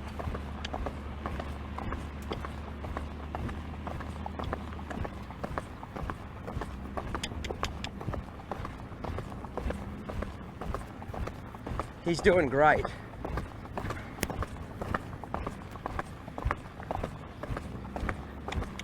Now I'm going to move him out just a little bit faster here. That's it. I like him loping slow, but I also want to make sure I can get those feet gathered up and we can go somewhere. That's a boy. People ask me all the time, is there anything I miss about Australia? The thing I miss about Australia the most is putting those colts on these dirt roads and loping them out. Now that I'm living down in Texas, I do a lot more of it. When I lived in Ohio, I never did it, because you can only ride outside for about 6 weeks of the whole damn year. Okay. I love putting these colts on a path and putting some miles under their feet. My mentor, Gordon McKinley, he used to tell me, he'd say, you leave on a young horse and you come back on an old one, which means you leave on a young horse that might be spooking or shying or jumping, and you go out there and put some steady miles under his feet and get him tired and sweaty, and you go lope him for 2 or 3 hours and you come back on an old colt. Okay? Horses today are recreational pets, and so people don't give them anywhere near the workload that they used to get.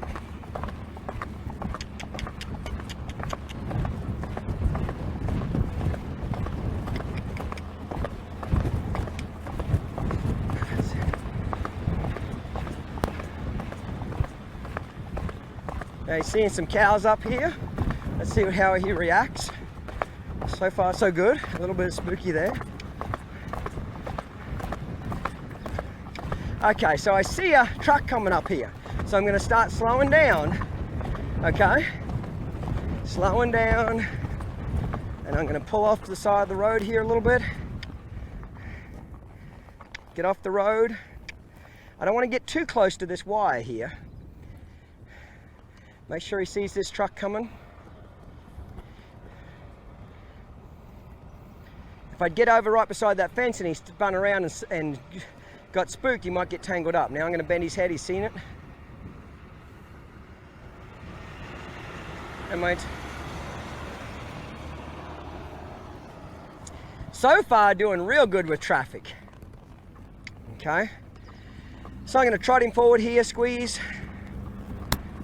That's it. Lope him. Come on, move those feet. Don't let those feet get stopped. Rightio. So up here, I'm just going to slow down and do a one rein stop. So remember, always sit before you pull. You ready? I'm going to sit down and relax. Good boy. Didn't need the reins. Good boy. Not bad for a wild Mustang not that long ago. Remember him in the beginning? We couldn't even get our hands on him. He's kind of like a wild deer on crack. Now he's looking like a horse that somebody might want to own. Okay? Good boy. Rightio. So I'll lope him down that road, you know, a good 2 or 3 miles if I can. At least that, anyway. Okay? A lot of people say, well, aren't you worried about him getting tired? Hell no. That's what I want to do. I want to get him tired. Okay? Most people's problems is their horses are overfed and underworked. Okay?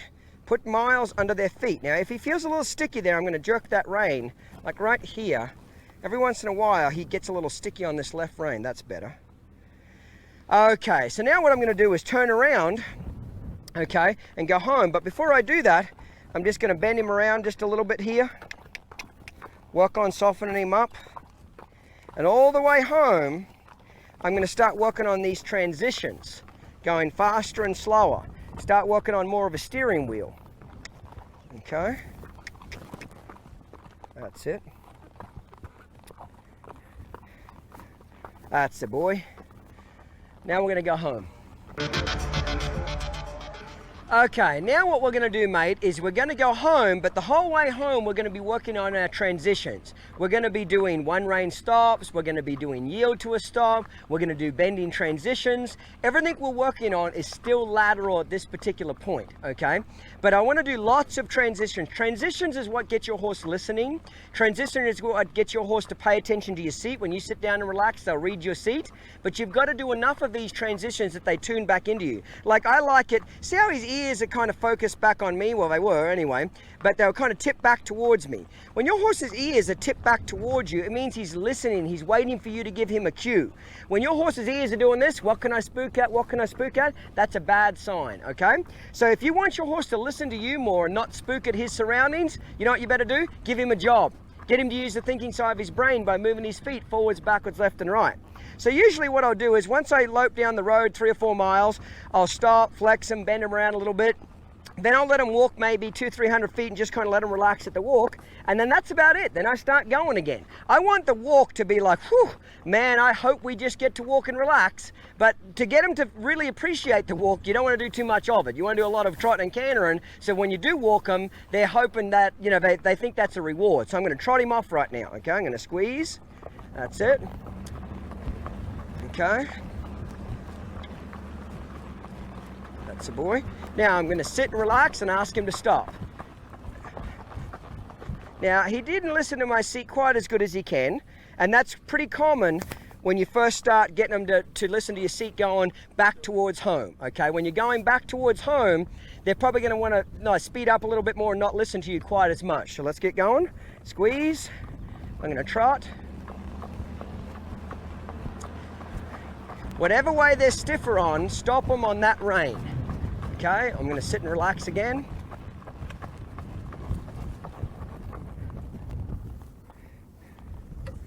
And usually I flex them once each way. But if I feel a little stiff, I'll take them back to that one way again. Righto, trot off.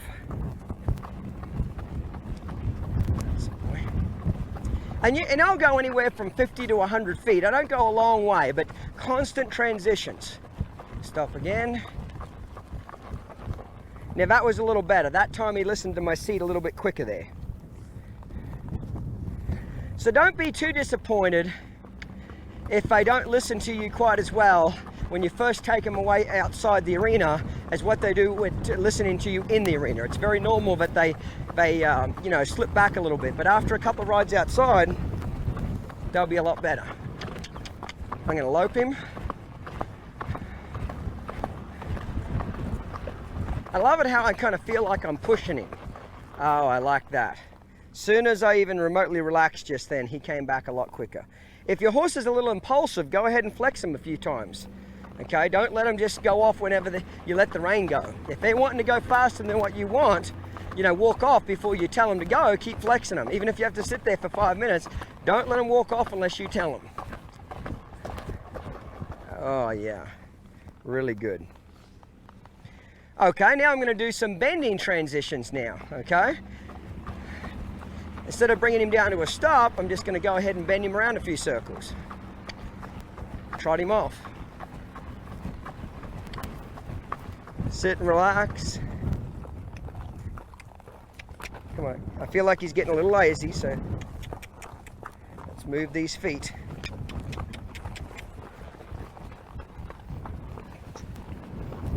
Pull and release a little bit, just like we did in the arena. Get him to drop that nose down. There we go, and then head on out.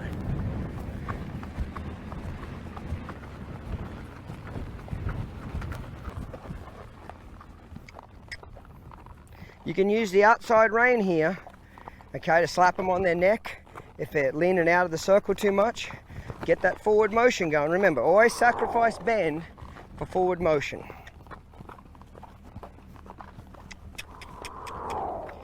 If you're having trouble getting that forward motion, okay, don't ask for too much bend. Like I feel like he's a little sticky just here.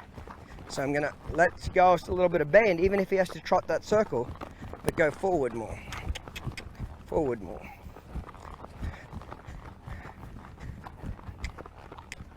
There we go. Wait. There, he dropped it down. Okay, now I'll let him out.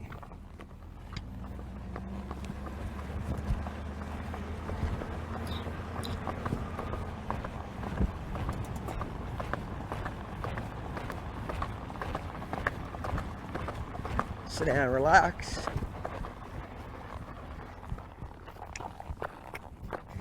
By putting these bending transitions, you're kind of getting a little steering wheel on them at the same time.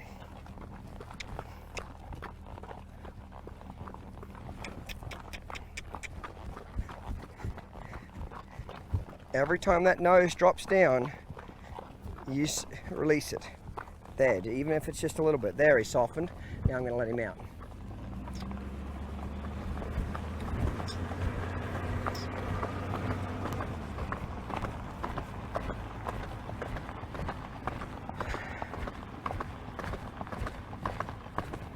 Sit.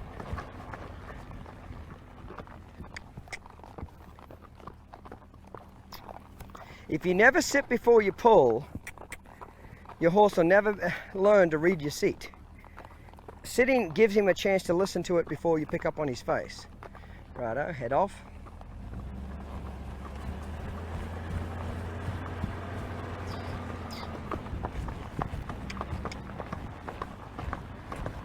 Now I'm going to do yield his hindquarters, okay? I'm going to sit down and relax right now. He didn't listen to my seat very well. I'm going to disengage his hindquarters. Take my leg off. Good boy.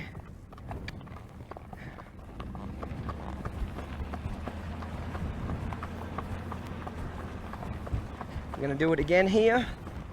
Mix it up. Keep it interesting for him. Put that leg back. Disengage that hindquarters.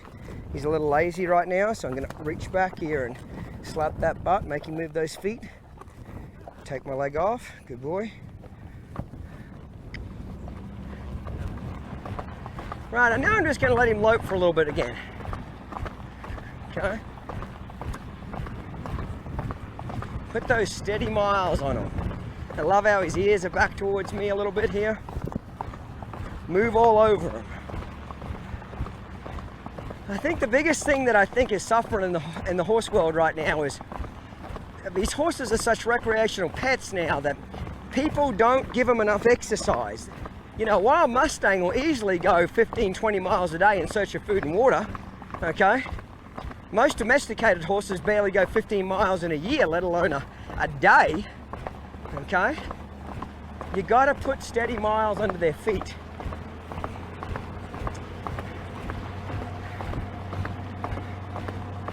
One of the greatest things that Gordon McKinley ever told me, he said, Clinton, if you truly want a broke horse, you got to have 3 things in equal doses, 3 equal thirds. And they are long rides, wet saddle pads, and concentrated training. Which means when you're riding your horse, put them on some long rides. Take them out for 2, 3, 4 hours at a time. Put some miles under their feet. Okay, and when you bring them back, you better have wet saddle pads. Okay? One time this lady said to me, she said, I heard you said wet saddle pads. Am I supposed to hose my saddle pads down? She kind of missed the point there, didn't she? Okay? Meaning that you better bring them back with wet saddle pads from the sweat of the horse. Okay, not from the hose. I see people go on a trail ride for 7 hours, they come back and there's not one drop of sweat underneath the saddle pad. Okay?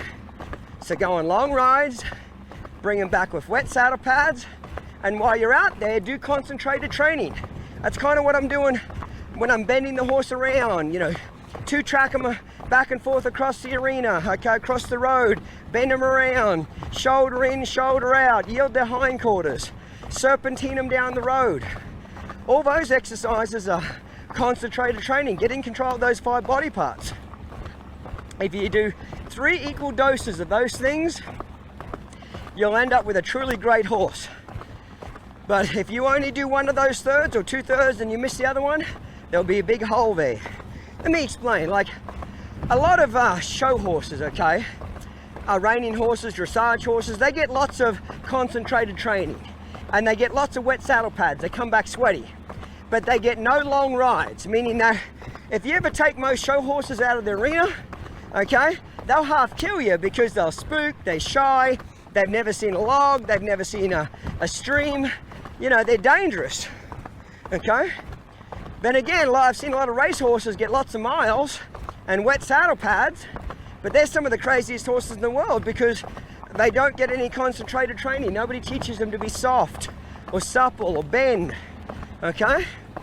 Then again, I've seen a lot of ranch horses get lots of long rides and miles under their feet. They're out checking cattle all day, checking the fence lines. They come back with wet saddle pads. But a lot of those ranch horses are stiff as a board because they don't get any concentrated training, bending and suppling and yielding off your leg. So they're not real broke, okay? If you want a great horse, you better do all 3. Take them out in long rides, bring them back with wet saddle pads and concentrated training. So now I'm just going to let him relax. Watch how I do this. I'm just going to sit. There. Just let him come back to a walk. So far, this is what I call a textbook ride for him. He's been really good. Okay, you know, some horses are better than how he's doing. Some are a little worse, a little bit more looky. It's up to the individual. But I will assure you of this, that the more homework you do in the arena and preparation, the better your ride is going to go. So now I'm going to do a little bit more bending him around here. I'm going to slide my hand down. I'd like to get him bending a little bit better rather than having his nose stuck up so much. I'd like to get that nose drop down towards my toe a little bit more. There, that's better. In there, wait, there. Okay, let him out. Okay, I'm just going to let him walk just a little bit here. Okay, remember what I said, I want this walk to kind of be a little rewarding here. So he's got a reason to want to walk now. Now there's a car coming down the road, so I might speed up now and get up onto this grass. Get over here a little bit. That's it. That way I've prepared him. Now, because he's given me the sign that everything's going good, let's keep going. Well, the car's going to turn off. But if the car was going to keep going, hey buddy, I was going to keep walking down the road just to see how he'd react. But so far he's given me a good indication that things are going well. Okay. I'm going to bend him around this way.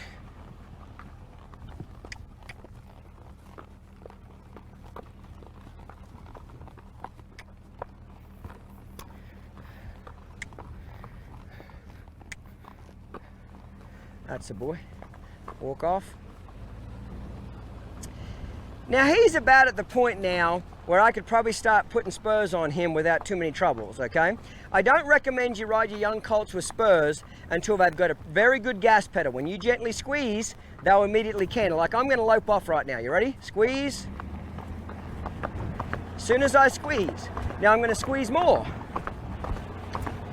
And more. Get those feet to move. Now I'm going to relax. I'm going to relax, sit down, pick up on one rein, pick up on one rein, pick up here, pick up here. Good boy. Okay, get those feet to move. So if your horse is really lazy where you just can't gently squeeze and get that horse to go forward. Now I had to spank on him a little bit to get him galloping. Okay, well, he didn't really galloping, but faster. But he's pretty respectful at the basic 3 gaits. But he's not overly sensitive to my legs. I can flap my legs around and slap him on the butt and pull on the back cinch and all this kind of stuff, and he's not worried about that. If your horse is very jumpy and spooky, it's not going to work. Now there's a car coming down the road here. Okay, so I'm going to get off the side. I'm going to turn him around so we can see it a little bit here. Now, he's probably about ready that I could start keeping him moving as traffic comes past him. But it wouldn't be a good idea to start with something coming up his butt like this. I'd rather the traffic be coming towards him rather than behind him. So if it's behind him, I'm still going to stop him and flex his head around.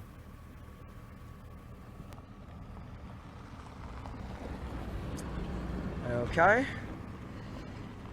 So this would be a good situation. He's given me the go-ahead with every car now that he's not really being spooky. I could keep him on the side and let the car come past.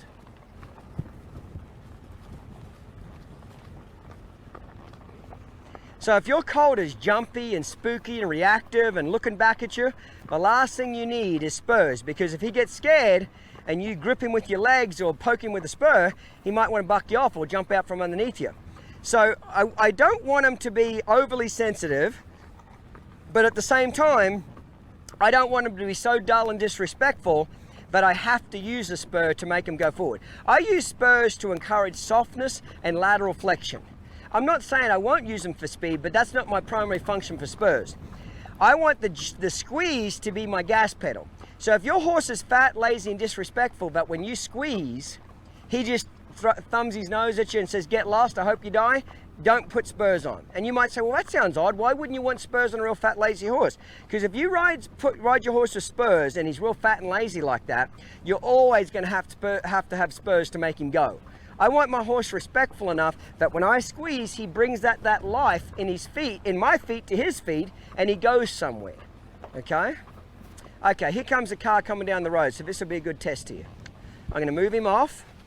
Now I'm gonna let him keep walking, but I'm gonna keep my hand on the horn, keep his head tipped towards me.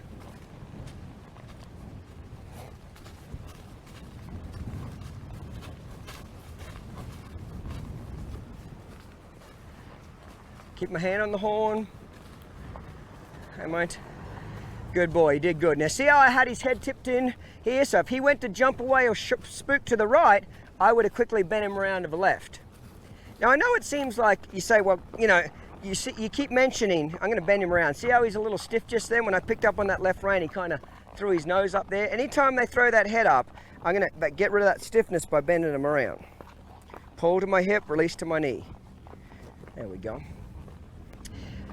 You might say, well, Clint, it seems like he's really quiet. Why do you keep mentioning keep your hand on the horn? Make sure they prove to you they're safe. After 2 or 3 rides outside and that nothing bad's happened, everything's going good, then you don't have to worry about it. But don't get too confident too quick, because young horses are unpredictable. They might jump or spook or shy when you least expect it, okay? So I'm going to cross over this ride, and then I'm going to go back to doing more transitions on him again. So by the time I get home, he's had some long rides, wet saddle pads, and concentrated training. Anytime you have to cross over on the pavement like this, be careful, because pavement can get real slippery real quick, especially if your horse is wearing shoes. Righto, mate, let's go to making him move again. I'm going to trot him off.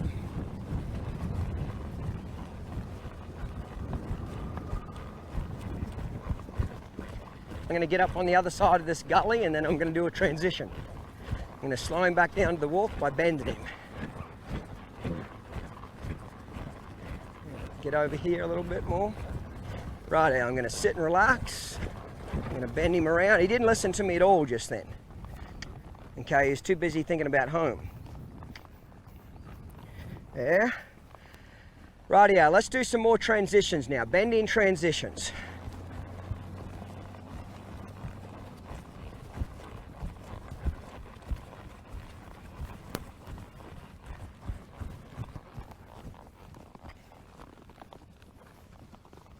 If they're not following their nose, slap them on the neck to get that shoulder and that neck to follow their nose. That's it.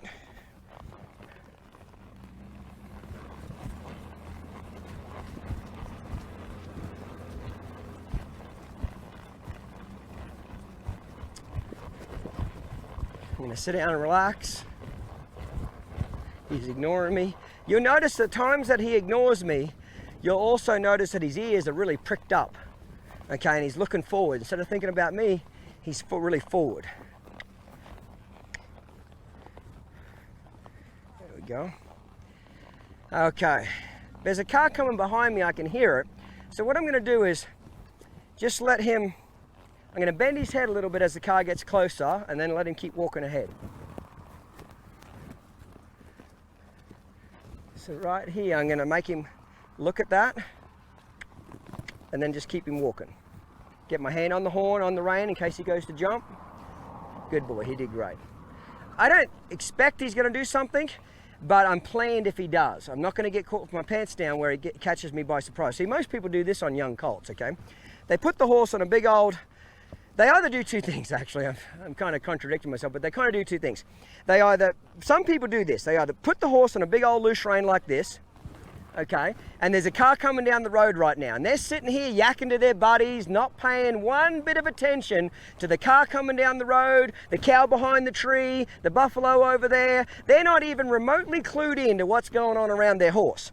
And because their reins are dangling around the horse's knees, now when the car comes up behind the horse and scares the horse to death, or the cow jumps out from behind the tree, the horse stops, spins and bolts, and by the time they gather up the 50 feet of rein, they're already on the dirt. Or the other group of people do this, okay? They do this the whole trail ride. They hang on to their mouth the whole ride. It's all right, precious. And they never let the horse get out of a walk, and they hold on to his mouth. Shh, it's all right. You're just a little baby 2-year-old. We can't do anything faster than a walk because your little legs are going to break off, aren't they? And they protect the horse.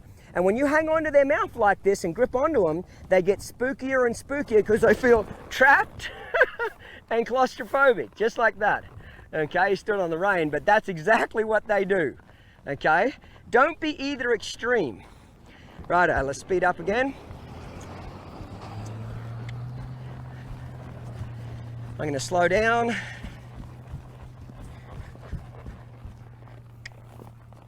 So he's getting a little lazy with me now, so I want to speed these feet up in the circle just a little bit here.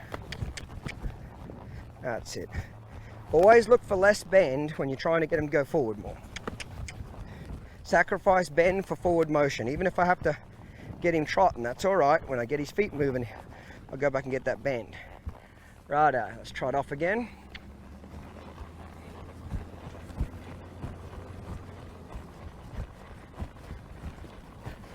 Sit and relax. That was better.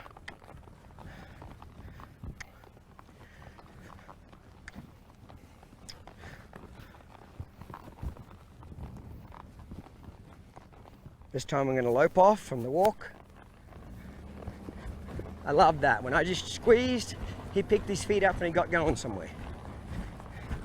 So I don't mind loping home if they're a little lazy. I kind of like him. But if they're a little hotter and a little more reactive, I probably do a lot more trotting transitions and not as much loping home. I'll lope them away from home, but not quite as much loping back towards home, in case they start getting a little more excited and want to speed up too much. Now I'm going to slow down here, sit and relax. That's it.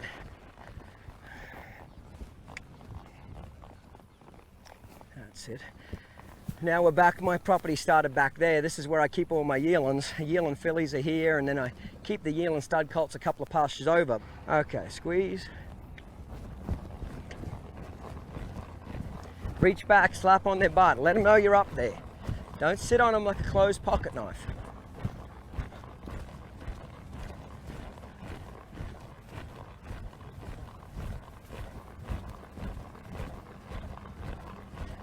Sit down and relax again.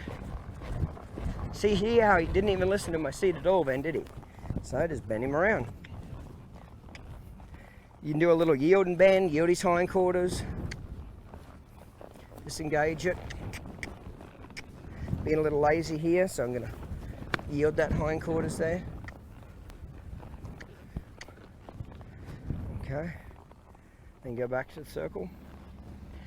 Righto, and then usually what I let them do, the last, few hundred feet, I usually just let them walk and relax. I love to bring them back quiet like this. Nice. I want them to look like this. Please, can't we stop? Okay. Probably one of my best sayings that I have for colts and 2-year-olds as a general rule, I say this: a tired colt is a good colt. I've never seen a tired 2-year-old give anybody any trouble, but I've seen fresh 2-year-olds and overfed 2-year-olds and reactive 2-year-olds give people problems all the time and get people bucked off. Gordon used to tell me stories that when he left school when he was about 11. A lot of people in that generation, he's like 75 now, left school real early, and he left school when he was about 11, and he used to tell me that they go on these droving trips in Australia where, they might get 15, 20 men, and you might have to go out droving cattle for 2 or 3 weeks at a time, and they'd gather up a couple thousand head of cattle, and they'd have to drive them, a week to get to the nearest town for the railway yards. Now there's a truck coming, keep my hand on the horn. Yeah, you did good.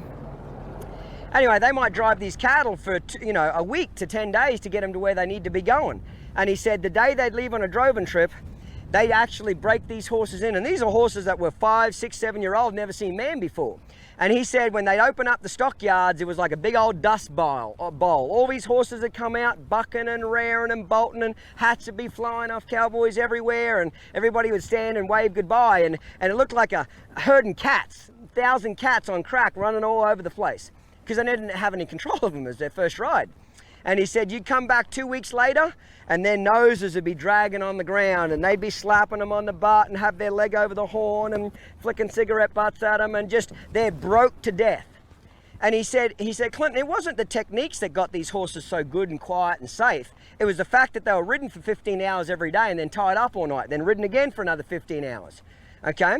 The techniques weren't very good, he said, but he said what we did give them is a lot of steady miles. And he said, we used to have a saying, you leave on a young horse and you come back on an old one.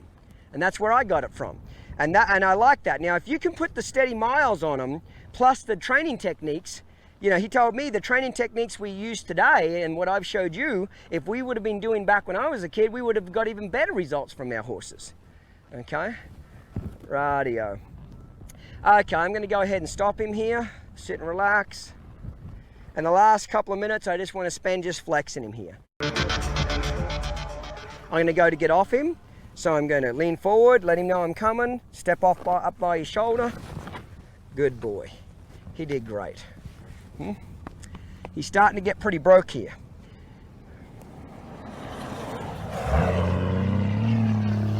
He's handled the traffic well. Okay.